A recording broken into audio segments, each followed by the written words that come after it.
Willkommen zu einem neuen Zumi Haul. Zumi Haul Videos laufen überraschenderweise immer gut. Das heisst, ihr schaut gerne, wenn ich shoppen. Von diesem Einkauf gibt es wahrscheinlich 3 Videos. Weil einerseits habe ich ein bisschen Zubehör gekauft, andererseits habe ich 2 mega spannende Objektive gekauft. Eins steht dahin. 300 mm Sony. Spoiler. Folgst einfach und dann bekommst du das nächste Video sicher mit. Wir haben noch das zweites. Dezente Kiste. Hasselblatt steht hier noch drauf. Schauen wir im nächsten an. Zubehör ist wahnsinnig wichtig, vor allem wenn ihr Videos macht. Das ist crazy, wie viel Zubehör das ihr braucht. Erstes Mal braucht ihr Akkus.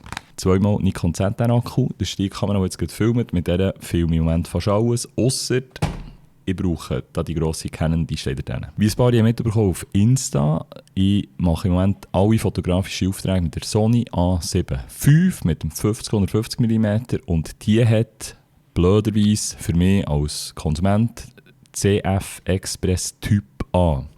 Typ A sind so kleine, Typ B sind grössere. Und Sony hat eigene CF Express und alle anderen brauchen diese. Und die sind auch viel teurer und ich weiss nicht, warum dass man das so machen musste. Aber voilà, ich habe nur eine und ich brauche sicher eine zweite, wenn die aussteigt, das ist blöd. Wenn wir von Akkus reden, Sony A7 IV, selbstverständlich habe ich schon einen zweiten Akku, aber das ist zu knapp, weil ich mit der auch ein bisschen filmen. Warum und wieso und was ich mit welcher Kamera mache, ist Inhalt von einem anderen Reel. Jedenfalls Sony Akkus. Dann haben wir Endefilter. Endefilter ist das, was hier drauf ist. Ich kann das mal zeigen. Ich kann da ein bisschen dunkler machen. Einfach nur, weil ich da vorne an diesem Ring drehe.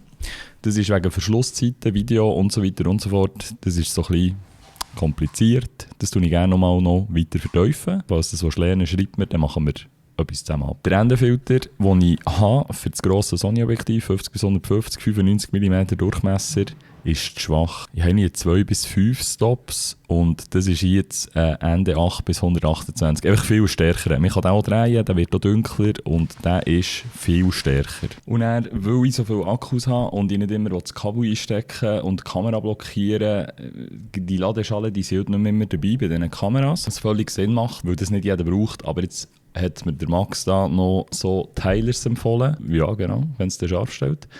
So einen Multi-Charger, wo mehrere Akkus kannst du rein tun, USB-C und es hat Power Delivery, das heisst, es kommt recht viel Fuß rein und dann kann ich meine ganzen Akkus aufs Mal laden.